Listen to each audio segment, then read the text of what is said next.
नमस्कार मंडळी, गावाकडची टेस्ट या यूट्यूब चॅनलवर आणि फेसबुक पेजवर तुम्हा सगळ्यांचं मनापासून स्वागत. मंडळी का नाही, खूप दिवसानंतर तुमच्या भेटीला आम्ही आलोय बघा एक खास पदार्थ घेऊन.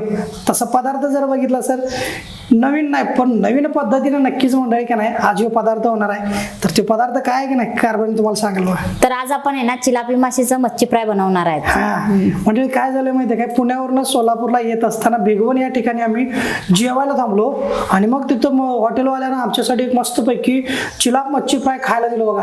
ते बघितल्यानंतर जेवढं आवडलं मंडळी, खाल्लो मस्तपैकी, खाऊन तृप्त झाल्यानंतर हॉटेलवाल्याला आम्ही न विसरता ह्या पदार्थाची रेसिपी विचारून घेतलं बघा आणि प्रत्यक्ष समक्ष आचार्य कसं बनवते हे सुद्धा बघितलं. हॉटेलवाला म्हणला कोणाला या अगोदर आम्ही सांगितलेलं नाही पण तुम्हाला सांगतो म्हणला. तर मंडळी का नाही एकदम भारी असे एकदम तेलकट न होणारे आणि चवीला जबरदस्त लागणारे अशा पद्धतीचं नाही भिगवणची मच्छी एवढी का स्पेशल आहे आणि काय एवढं इथलं मच्छी फ्राय सगळ्या आवडीनं खातात, तीच रेसिपी आज आता आपण जाणून घेणार आहोत. चला मग सुरुवात करूयात आजच्या या रेसिपीला. ग्रामीण खाद्य संस्कृतीचे दर्शन घडवणारे मराठमोळे चॅनेल गावाकडची टेस्ट या चॅनलला सबस्क्राईब करा आणि बेल आयकॉन प्रेस करा. लाईक, शेअर आणि कमेंट करायला विसरू नका. तर आज आपण बनवणार आहोत मच्छी फ्राय. तर मच्छी फ्राय बनवण्यासाठी काय काय साहित्य लागतं ते आपण आता पाहूयात. इकडे आपण भरपूर आहे ना इकडे मच्छी घेतलेली आहे, कट करून घेतलेली आहे, स्वच्छ धुवून घेतलेले आहे. त्यासाठी लागणारे साहित्य 2 अंडी घेतलेले आहे आणि इकडे ना 1-2 चमचा मैदा घेतलेले आहे आणि इकडं कॉर्नफ्लोअर घेतलेले आहे आणि इकडे तांदळाचं पीठ सुद्धा घेतलेले आहे आणि इकडे बघा 1 लिंबू घेतलेले आहे आणि इकडे बघू शकताय आपली गावाकडची टेस्ट मधलं आहे ना हे लाल मिरची पावडर घेतलेले आहे आणि हे सुद्धा आपल्या गावाकडची टेस्ट मधलं ना हे मालवणी मसाला आहे, हे देशी हळद पावडर आहे आणि तीळ घेतलेले आहे, मीठ आणि आपल्याला तेल पण लागणार आहे. तर आता आपण इकडे एक मोठं भांडं घेतलेले आहे, त्यामध्ये आपण इकडे बघू शकताय कॉर्नफ्लोअर, तांदळाचं पीठ आणि मैदा घेतलेले आहे. ते घालूया, सगळं घालायचं आपल्याला. आणि तांदळाचं पीठ वगैरे आहे ना मस्त कुरकुरीत होतं त्यामुळे आपण इकडं तांदळाचं पीठ घातलेले आहे आणि एक अर्धा चमचाभर आपल्याला हळद पावडर घालायचं आहे, देशी हळद पावडर. आणि आपले ना हे गावाकडची टेस्टमध्ये हे लाल मिरची पावडर आहे ते घालूया 1 चमचाभर. आणि कोणाला लागलं तरी सुद्धा आहे ना आपल्या व्हॉट्सअप नंबरवरती ऑर्डर करू शकताय, तुम्हाला पण घरपोचच मिळेल. आणि एक अर्धा चमचाभर मालवणी मसाला आणि ह्यामध्येच आपल्याला घालायचं आहे. आपण इकडं एक अर्धा चमचाभर तीळ घेतलेले आहे, तीळ घालूया. चवीपुरतं मीठ आणि वेगवेगळ्या प्रकारचे मसाले सुद्धा आहेत त्याबरोबर, त्यामुळे तुम्हाला सगळे ना घरपोचच मिळेल. त्यामुळे आपल्या पटकन आहे ना आपल्या व्हॉट्सअप नंबरवरती ऑर्डर करायचं आहे. बघा आता आपण सगळे हे मिक्स करून घेतलेलं आहे पिठामध्ये. तर यामध्ये आपण लिंबू पिळून घेऊया. 1 लिंबू घेतलेले आहे.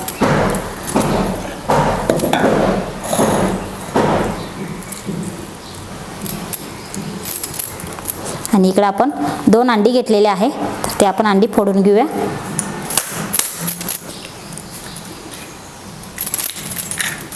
अंडी घातल्यामुळे सुद्धा आहे ना कुरकुरीत होतात, त्यामुळे आपण अंडी वापरायचं.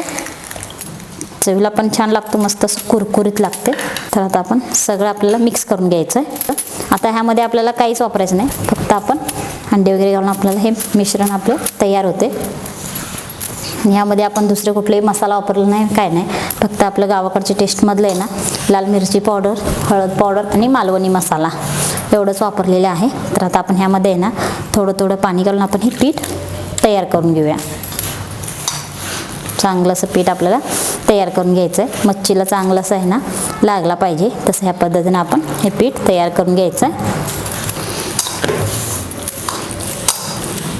कुठलाही मसाला विकत आणायची गरज नाही, काय नाही.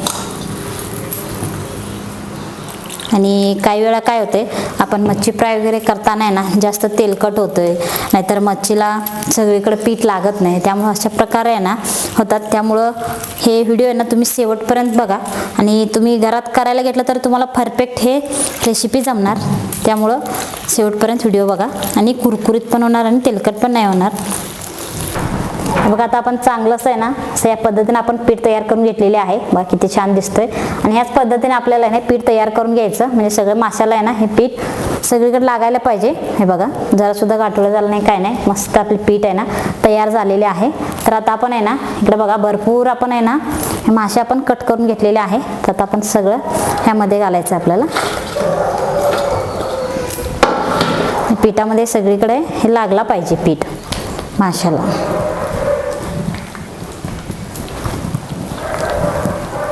हे बघा, असं ह्या पद्धतीने आपल्याला सगळीकडं आपण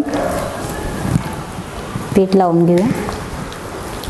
चांगलं असं आहे ना पिठामध्ये मुरलं ना म्हणजे मच्छी फ्रायसुद्धा चांगलं लागते खायला. बघा आता आपण ह्या पद्धतीने ना सगळं हे मिक्स करून घेतलेले आहे. मासेसुद्धा आपण आता हे पिठामध्ये घातलेले आहे. असंच आपल्याला एक अर्धा तास आपण हे भिजवायला ठेवूया, म्हणजे माशामध्ये नाही मसाला चांगला असं मुरला जाईल आणि खायला सुद्धा मस्त लागणार आहे. त्यामुळे आपण एक अर्धा तास आपण बाजूला ठेवूया. चला तर मग आता अर्धा तास झालेले आहे. आपण हे भिजवायला ठेवलं होतं मच्छी मसाल्यामध्ये सगळं घालून. तर आता आपण मुरले का नाही बघायचं आपल्याला. बघू शकताय मस्त दिसतोय. तर सगळीकडे आहे ना सगळं मसाला पीठ वगैरे सगळीकडे लागलेलेच आहे. हे बघा ह्या पद्धतीनं सगळीकडे लागायला पाहिजे आणि थोडंफार वरती राहिलेलं असते त्यामुळे आपल्याला असं लावून घ्यायचं हातानं. मस्त मसाला तर तयार झालेले आहे आणि चांगलं असं ह्यामध्ये आहे ना मासे पण आता मुरलेले आहे. असंच आहे ना चांगलं असं आपण आहे ना किती वेळ आपण जास्त ठेवतो ना तेवढं मासे आहे ना चांगलं असं मुरतात आणि खायला सुद्धा चांगलं लागतो आणि कुरकुरीत पण लागतो. हे बघा ह्या पद्धतीने आपल्याला सगळीकडे हे पीठ आहे ना लावून घ्यायचं. आणि इकडे आपण आहे ना गॅसवरती आपण तेल सुद्धा आता गरम करायला ठेवलेलेच आहे. तेल गरम झालं की त्यामध्ये आपल्याला सोडायचं. मी इथं अर्धा तास ठेवलेले आहे. तुम्ही तुमच्याकडे जास्त वेळ असेल तरी सुद्धा आहे ना तुम्ही जास्त वेळ ठेवू शकताय, त्याला काहीच होणार नाही. किती आपण जास्त वेळ ठेवतो ना तेवढं आपली मच्छी चांगलं असं चवीला लागणार आहे. थोडंसं मी पीठ सोडून बघते तेल गरम झाले काय. थोडंफार आता तेल सुद्धा गरम झालेलेच आहे. हे बघू शकता आता वरती आलेले आहे. तर आता आपण पिठामध्ये एक एक एक एक आपल्याला पीस सोडायचं. हे बघा ह्या पद्धतीने घ्यायचं आणि चांगलं असं आपल्याला पिठामध्ये सगळीकडे सोडायचं आहे.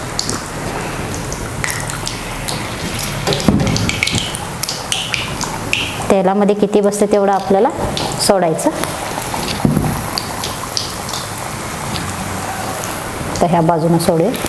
मग आता 4-4 बसलेले आहे. आता आपण एवढं सोडून आहे ना मी तळून घेते आणि राहिलेले आपण परत हे तळ्यावर आपल्याला तळून घ्यायचं.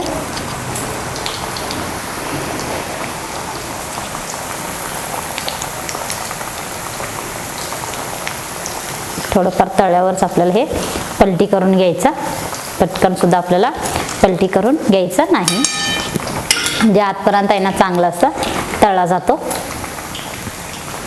तळून आहे ना वरती आलेले आहे. तर आता आपण एक एक एक एक पीस आहे ना असं पलटी करून घ्यायचं.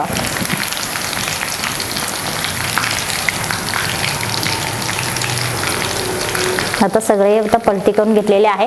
हे सुद्धा आपल्याला चांगलं असं कुरकुरीत होईपर्यंत तळून घ्यायचं. म्हणजे आपण किती चांगलं असं तळून घेतो ना तेवढं म्हणजे खायला पण कुरकुरीत लागतो आणि मच्छी सुद्धा ना आतपर्यंत चांगलं असं तळला जातो. त्यामुळेच आपण थोडंसं वेळ लागला तर लागू दे पण चांगलं असं तळून घ्यायचं. आपल्या घरात कसं लहान मुलं वगैरे खाणार असतात त्यामुळे आपण चांगलं तळून घ्यायचं. त्यांना काय कळत नाही आत कच्चा आहे का काय शिजले, त्यामुळे आपण तळून घेताना चांगलं तळून घ्यायचं आणि चांगलंच आपण खायला घालायचं. हे बघा आता चांगलं असं तळलेले आहे. बघा तळून असं वरती आलेले आहे. मस्त असं कुरकुरीत पण झालेलेच आहे. तर आता आपण हे काढून घेऊया. एक एक एक एक काढून आपल्याला काढून घ्यायचं. आणि इकडे आपण चाळणी ठेवूया म्हणजे पूर्ण तेल आहे ना निथळून जाईल. दिसायला पण छान दिसालेत आणि खायला तर जबरदस्त लागणार आहे. चाळणी ठेवून आहे ना आपल्याला चांगलं असं सगळं हे तेल निथळून घ्यायचं, म्हणजे खाताना आहे ना जास्त तेलकट लागणार नाही. बघू शकताय जरा सुद्धा तेलकट राहत नाही काय नाही. तर आता आपण इकडं ताटामध्ये काढून घेऊया आणि परत आपल्याला तेलामध्ये सोडायचं. एक एक एक एक चांगलं असं सगळीकडं पिठामध्ये असं बुडवून घ्यायचं आणि मगच आपल्याला सोडायचं.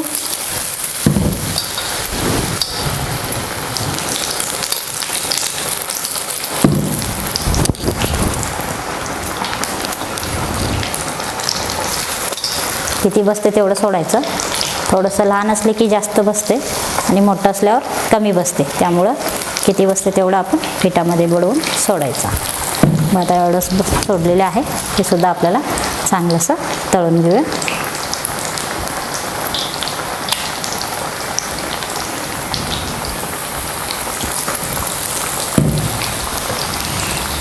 आणि थोडंसं तळून वरती आल्यावरच आपल्याला ते पलटी करून घ्यायचं. लगेच सुद्धा आपल्याला पलटी करून घ्यायचं नाही. बघा आता थोडंफार तळून वरती आलेले आहे. तर आता आपण एक एक एक एक करून आपल्याला सगळे पलटी करून घ्यायचं आणि चांगलंसं तळून घ्यायचं. मस्त असं कुरकुरीत व्हायला पाहिजे तसं आपल्याला हे तळून घ्यायचं. बघा आता आपण सगळं हे पलटी करून घेतलेले आहे. तर हे सुद्धा आपल्याला चांगलं असं कुरकुरीत होईपर्यंत आपल्याला तळून घ्यायचं. हे सुद्धा आहे ना चांगलं असं तळलेले आहे. तर आता आपल्याला हे काढून घ्यायचं आहे. असं पलटी करून करून आहे ना चांगलं असं आपण हे तळून घेतलेले आहे कुरकुरीत होईपर्यंत.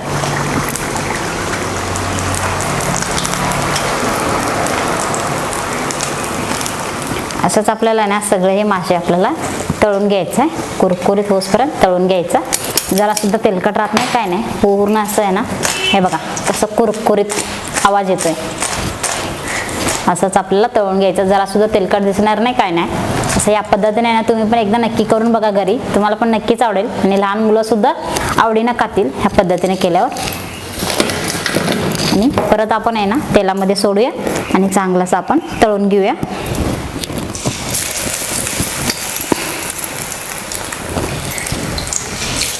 ह्याच पद्धतीने आपल्याला सगळं मासे आहे ना तळून घ्यायचं.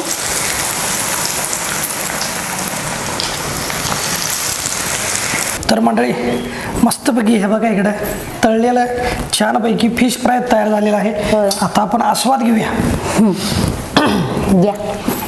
या मंडळी हे बघा इकडे दिसायला तर एकदम छान दिसायला छान पद्धतीनं तळलेला आहे. आता आपण टेस्ट करूयात. आणि वरनं काय मसाला टाकलेस काय? चाट मसाला आहे काय? हो, चाट मसाला टाकला. आता आपण एक टेस्ट करून बघूयात. हे बघा आतमध्ये सुद्धा छान पद्धतीने शिजलेला आहे. होय. वरनं चाट मसाला टाकल्यामुळं का नाही त्याला एक वेगळीच चव येणार आहे. हो. आणि थोडंसं काटा वगैरे असतंय, काढून खायचा. कुरकुरीत झालंय. हो. आणि चाट मसाल्यामुळे एकदम चविष्ट होत आहे. होय. चांगलं झालंय ना? एक नंबर. तर की तुला नाही नाही, तुम्ही घ्या, मी नंतर घेतो. एक नंबर. शिजलंय छान. शिजले ना? आजपर्यंत मसाला सुद्धा मुरले.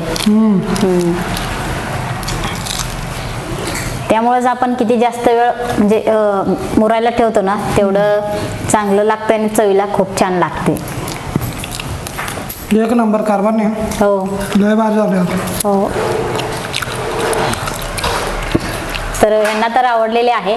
तर तुम्हाला कसा वाटला ते जरूर आम्हाला कमेंटमध्ये सांगा. आणि व्हिडिओला लाईक करा, शेअर करा. अजूनही आमच्या चॅनलला सबस्क्राईब केलं नसेल तर सबस्क्राईब करा आणि बेल आयकॉन प्रेस करा. अजूनही तुम्हाला आहे ना वेगवेगळ्या रेसिपी पाहिजे असेल तर ते सुद्धा आहे ना तुम्ही कमेंटमध्ये सांगू शकताय.